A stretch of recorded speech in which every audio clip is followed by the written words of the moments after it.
It's January 2025, a brand new year, a clean slate, but I have a question for you. What's going to change this time? Will you finally take control of your life? Or will you let another year slip away just like the last one? Now, imagine this. It's December 2025. You're sitting alone, staring at your phone, and nothing has changed. You're still broke, still struggling, still blaming your circumstances. Why? Because of the choices you're making right now, at the very start of the year.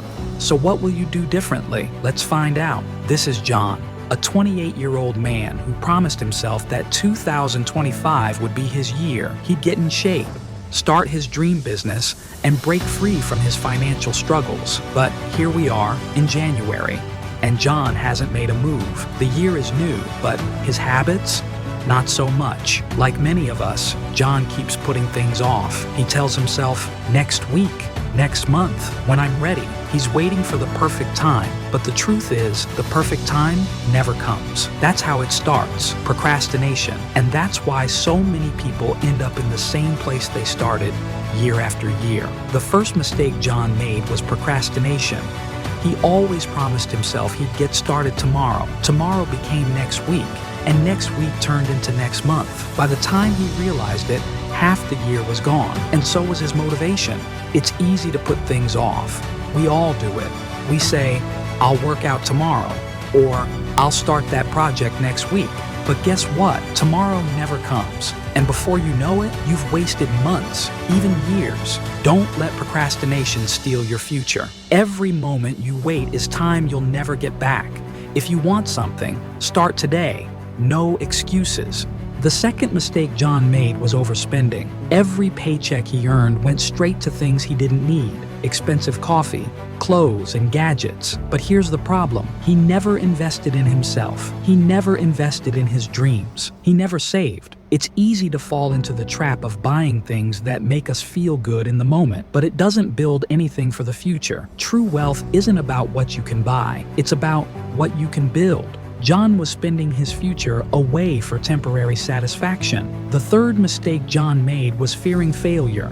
He was so scared of falling short, so terrified of not being good enough, that he never even tried. Instead of going for it, he chose safety. He chose comfort. But here's the truth. Failure isn't the enemy. It's part of the process. We all fail. That's how we learn. But if you never step out of your comfort zone, if you never take the risk, you'll never know what you're truly capable of. One day, John hit rock bottom. Another failed opportunity.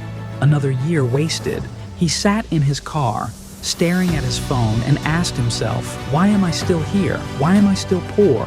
What's holding me back? That's when it hit him. John realized that it wasn't bad luck or a lack of opportunity. His life wasn't stuck because of things out of his control. It was stuck because of his choices. He had been procrastinating, spending recklessly, and avoiding the uncomfortable truth. Success requires action, and action requires sacrifice. From that moment on, John made a choice. He stopped waiting for the perfect time and decided to take action. Every single day, he set one small goal. He started waking up earlier, cutting out distractions, and replacing excuses with effort. He realized that success doesn't require grand gestures. It's the small daily actions that add up, one goal at a time, one step at a time. That's how change happens. Now, let me ask you, it's January 2025. Are you ready to make this your breakthrough year? Or are you falling into the same traps? Procrastination, poor spending habits, and fear of failure? The clock is ticking. Are you ready to take control of your future? The next 12 months will pass no matter what. What will you have to show for it by December 2025? The truth is, January feels like a fresh start, but it's not the month that changes your life. It's your decisions. Success doesn't come from waiting or wishing. It comes from showing up every day, doing the hard things, and never giving up on yourself. Success isn't about waiting for the perfect time. It's about starting now, taking action every day. The life you want won't wait for you to be ready. You have to go after it, step by step, day by day. So, let me leave you with this question. When December 2025 comes, will you look back with pride, knowing you changed your life? Or will you still be wondering, what went wrong? The choice is yours. Your time is now. What will you do with it?